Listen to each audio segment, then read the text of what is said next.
여러분 알다시피 오늘은 부활주일입니다. 부활의 은총이 여러분과 함께 하시기를 축원합니다. 우리가 구약 성경 말씀을 그림자로 봤을 때 신약 성경 말씀을 실체로, 또 구약 성경을 설계 도면이라면 신약 성경은 이 설계 도면으로 지어진 건축물이라고 말합니다. 오늘 저는 구약의 절기를 풀어보는 예수님의 죽으심과 부활, 그리고 오순절 성령 강림과 재림에 관한 말씀을 여러분에게 전하려고 그럽니다. 조금 어려울 수 있는데 여러분들이 주의 깊게 들으시면 좋을 것 같아요. 예수님께서는 유월절 어린 양으로 십자가에 달리셨습니다. 세례 요한이 예수님을 가리켜서 세상 죄를 지고 가는 하나님의 어린 양이로다. 그 어린 양은 유월절 어린 양을 말합니다.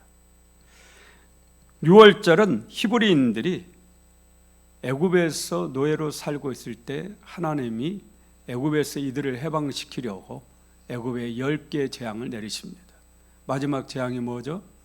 장자의 재앙이죠. 애굽 땅에 살고 있는 모든 장자는 하나님이 사망의 천사를 보내서 다 죽이시는 심판을 하는 겁니다. 그런데 이 재앙을 피하려면 딱 한 가지 방법이 있는데, 어린 양을 잡아서 먹고 그 어린 양의 피를 어디에 발라야 돼요? 문설주 좌우 임방에, 우리로 말하면, 쉽게 말하면 대문에 바르면 됩니다. 사망의 천사가 왔을 때 대문에 피가 발라진 집은 죽이지 않고 그냥 넘어갔습니다. 그래서 넘어갔다 해서 유월이라고 해서 유월절이라고 그렇게 부릅니다. 죄라는 애굽에 죄의 종으로 살고 있던 우리를 이 죄로부터, 사망으로부터 해방시켜 주시기 위해서 어린 양이신 예수님이 십자가에 죽으셨습니다. 누구든지 이 어린 양 예수의 피를 자기의 심령에 발라야만이 죽지 않고 영원히 사는 영생을 얻게 됩니다. 구원을 얻게 된다라는 거예요. 유월절 어린 양으로 십자가에 달려 죽으셨던 예수님은 무슨 요일에 부활하셨어요? 오늘 일요일 날, 2000여 년 전 일요일입니다. 요일은 분명하게 일요일입니다. 일요일 날 부활하셨어요. 이날이 구약 성경의 절기로는 초실절입니다. 초실절은 유월절 기간 중에 안식일 다음 날이 초실절이에요. 유대인들은 안식일이 토요일이니까 안식일 다음 날은 무슨 요일이에요? 일요일이잖아요. 주일이에요. 그러니까 이날이 초실절이에요. 일요일이. 이 일요일 날 이스라엘 백성들은 처음 수확한 보리의 첫 이삭을 하나님 앞에 바쳤어요. 이걸 초실절 예배입니다. 이게 초실절이에요. 사도 바울은 고린도전서 15장 20절에 그러나 이제 그리스도께서 죽은 자 가운데서 다시 살아나사 잠자는 자들의 첫 열매가 되셨도다.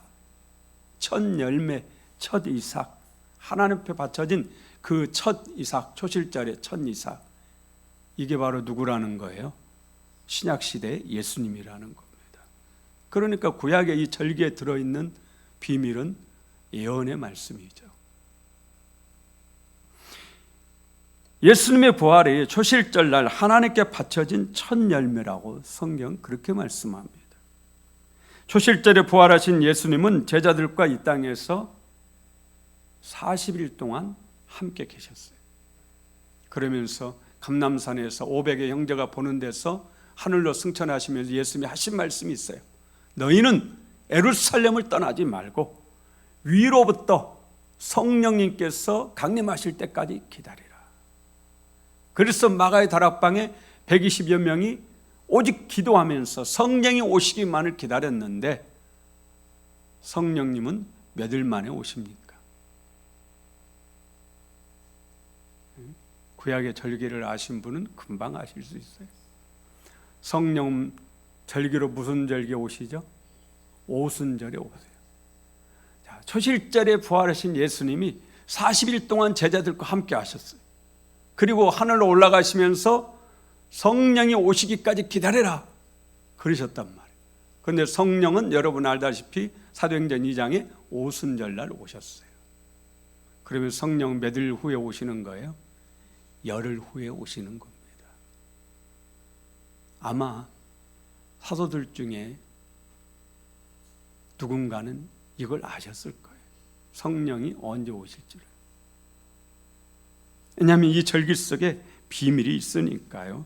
성령님은 오순절에 오시게 되어 있습니다. 하나님이 그렇게 작정을 하셨기 때문에 그런 거죠. 오순절을 우리는 다른 말로 맥추절이라고 그럽니다. 초실절은 뭐라고요? 첫 이삭을 하나님 앞에 드리는 거예요. 맥추절은 보리수확을 마치고 하나님께 감사하며 드리는 절기예요. 그러니까 오순절에 성령이 강림하셔서 성령을 받아서 하나님의 아들, 딸이 된 구원받은 성도들은 맥추절에 드린 뭐라는 거예요? 하나님께 드린 이삭들, 곡식들이라는 알곡들. 그걸 알 수 있어요. 다시 말씀드립니다. 초실절은 보리의 첫 이삭을 하나님께 바치는 절기로 예수님을 상징해요. 두 번째 오순절은 보리 수확을 마치고 하나님께 바치는 절기로 오순절 성령 강림으로 하나님께 바쳐진 열매들입니다. 그렇다면 이제 하나가 더 남았어요. 그게 뭘까요? 3대 절기, 유월절, 오순절. 하나가 뭐예요? 하나가 수장절이라고도 하고 장막절이라고도 하고 초막절이라고도 합니다. 근데 수장절은 뭐냐?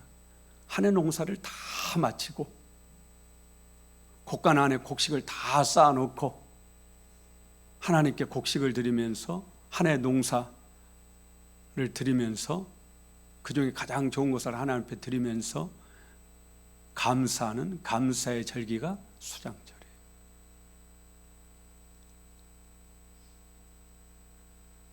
초실절의 예언의 말씀 이루어졌습니다.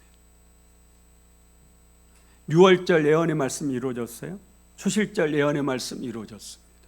이제 오순절, 맥추절 예언의 말씀 이루어졌어요. 장막절, 수장절, 이 수장절 마지막 남은 이 예언의 말씀 이루어졌습니까? 안 이루어졌습니까? 이게 지금 남아있는 겁니다.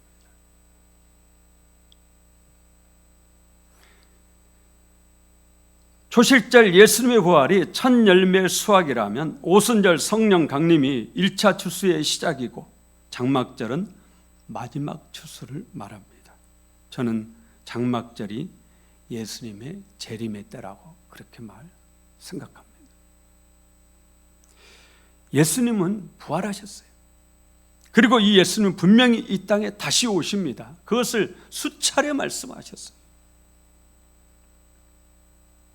오늘 사도 바울은 다시 오시는 예수님에 대해서 우리에게 말씀하고 있습니다. 사도 바울은 예수 안에서 죽은 성도들을 죽었다고 하지 않고 잠잔다 그렇게 말씀하고 있습니다. 죽은 자는 소망이 없죠. 하지만 잠자는 자는 잠에서 깨어나는 때가 있는 겁니다. 우리 13절 함께 읽습니다. 형제들아 자는 자들에 관하여는 너희가 알지 못함을 우리가 원하지 아니하노니 이는 소망 없는 다른 이와 같이 슬퍼하지 않게 하려 함이라. 아멘. 죽은 것이 아니고 잔다. 예수님이 그러셨어요. 누구에게요? 예수님이 죽은 것이 아니라 잔다 그러셨단 말이에요. 누구에게? 회당장 야이로의 딸을 보고. 그러니까 사람들이 비웃더라. 왜냐하면 사람들은 죽었다고 다 알고 있으니까요. 그러나 예수님은 죽은 것이 아니라 잔다 그러셨어요. 오늘 성경은 예수 믿고 죽은 사람들을 잔다라고 그렇게 표현하고 있습니다. 이 자는 자들은 언젠가 깨어날 날이 있다라는 거예요. 그러니 예수 믿고 떠난 사랑하는 사람으로 인해 너무 슬퍼하지 말라고 오늘 분명하게 우리에게 소망 없는 다른 이와 같이 슬퍼하지 않게 하려 함이라 그렇게 말씀합니다. 14절에 우리가 예수께서 죽으셨다가 다시 살아나심을 믿을진대 이와 같이 예수 안에서 자는 자들도 하나님이 그와 함께 데리고 오시리라. 예수님의 부활을 믿는다면 예수 믿고 죽은 자들도 다시 살아나는 부활을 믿으라라는 거예요. 여러분 믿습니까? 사람이요 죽으면, 예수 믿는 사람은 오늘 제가 죽으면 저는 낙원으로 갑니다. 여러분이 오늘 죽으면 여러분은 어디로 갑니까? 예수님이 오른편 강도에게 말씀하셨어요. 오늘 네가 나와 함께 낙원에 있으리라. 그러므로 예수 믿는 사람은 죽으면 예수님과 함께 낙원에 있게 됩니다. 낙원으로 가게 돼요. 예수 안 믿는 사람은 죽으면 음부로 갑니다. 낙원과 천국을, 음부와 지옥을 분리해서 생각하는 분들도 있지만 저도 또 분리해서 해석할 때도 많습니다만 저는 같이 봐도 크게 잘못되지 않다고 생각합니다. 예수님께서 분명히 오른편 강도에게 네가 오늘 나와 함께 낙원에 있으리라. 그러니까 예수님도 십자가에서 운명하신 날 어디로 가셨다라는 거예요? 낙원으로 가셨다. 낙원으로 가셨어요. 지금 예수 믿는 성도들의 육체는 땅에 묻혀 있지만 그들의 영혼은 어디에 있느냐? 낙원에 있습니다. 낙원에서 자신들의 육체가 부활할 때를 기다리는 겁니다. 언제 육체가 부활하느냐? 예수님이 공중으로 재림하실 때 그때 부활해요. 저는 휴거를 믿습니다. 성경에 휴거가 있다고 분명하게 말씀하고 있기 때문에 16절 17절 함께 읽어봅니다. 이 말씀은 휴거의 분명한 본문이기도 합니다. 주께서 호령과 천사장의 소리와 하나님의 나팔 소리로 친히 하늘로부터 강림하시리니 그리스도 안에서 죽은 자들이 먼저 일어나고 그 후에 우리 살아남은 자들도 그들과 함께 구름 속으로 끌어올려 공중에서 주를 영접하게 하시리니 그리하여 우리가 항상 주와 함께 있으리라. 아멘. 예수님이 호령과 천사장의 소리와 하나님의 나팔 소리와 함께 이 땅에 재림하시는 날이 있다라는 거예요. 그때 수없이 많은 무덤문이 열리고 죽은 자들이 다시 살아난다라는 겁니다. 이 죽은 자들이 살아나 공중에 재림해 계시는 예수님께로 들림을 받습니다. 이것을 휴거라고 말합니다. 그 당시에 예수님이 오실 때 만약에 오늘 오신다면 오늘 저와 여러분처럼 살아있는 사람은 살아있는 그대로 들림을 받는다고 말씀하고 있어요. 들림을 받기 때문에 휴거라고 그래요.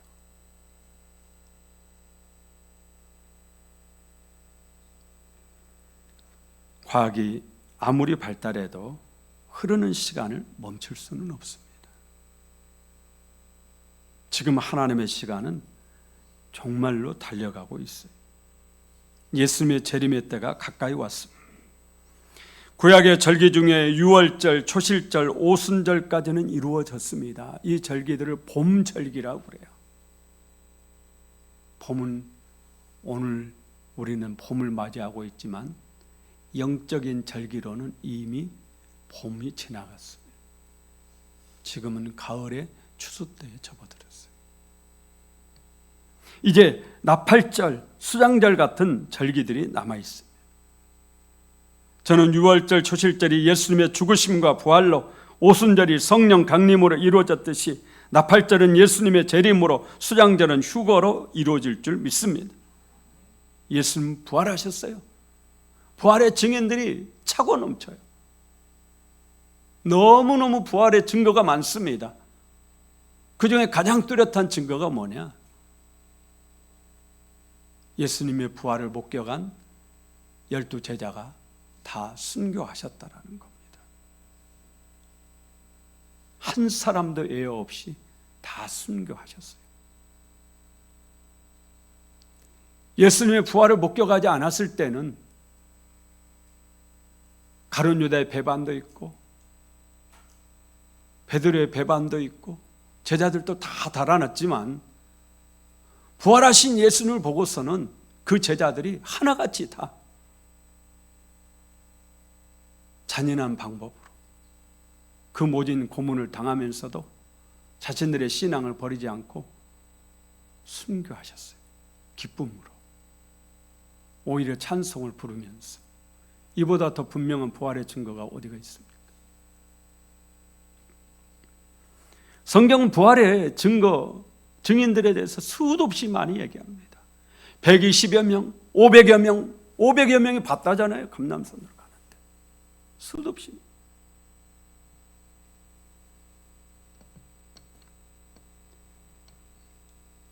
그리고 지금도 살아계신 예수님을 만난 간증자들이 수도 없이 우리 곁에 많이 있습니다. 그렇다면 성경의 나머지 예언의 말씀들도 우리가 반드시 이루어진다는 사실을 알아야 됩니다. 우리 시대에 우리가 죽기 전에 이루어질 수 있는 예언 중에 하나가 바로 예루살렘에 유대인들이 성전을 건축하는 겁니다. 저는 아마 이거는 그리 멀지 않아서 그리 되리라고 생각합니다. 지금 이스라엘과 하마스의 전쟁은 바로 그 성전터를 확보하기 위한 전쟁이기 때문에 그렇습니다. 그 정도로 지금 종말은 가까이 와 있다.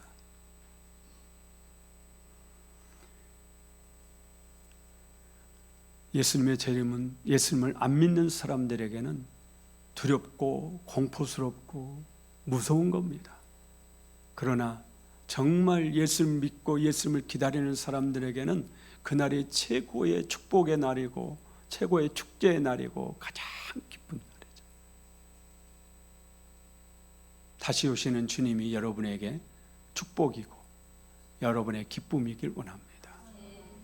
예수님이 다시 오신다라는 그 생각이 여러분 마음속에 기쁨이셔야 돼요. 예수님을 기다리는 그 재림 신앙을 우리가 회복해야 돼요. 오늘 부활절에 우리 주님 분명히 부활하셔서 하늘로 승천하시고 지금 우리가 거처할 집을 예비하고 계신다고 말씀하시거든요. 그리고 다시 오신다고 약속하셨어요. 성경의 말씀이 일부가 이루어졌으면 나머지 말씀도 이루어지는 거죠. 부활의 소망을 품고 저도 여러분도 믿음으로 승리하기를 간절히 원합니다.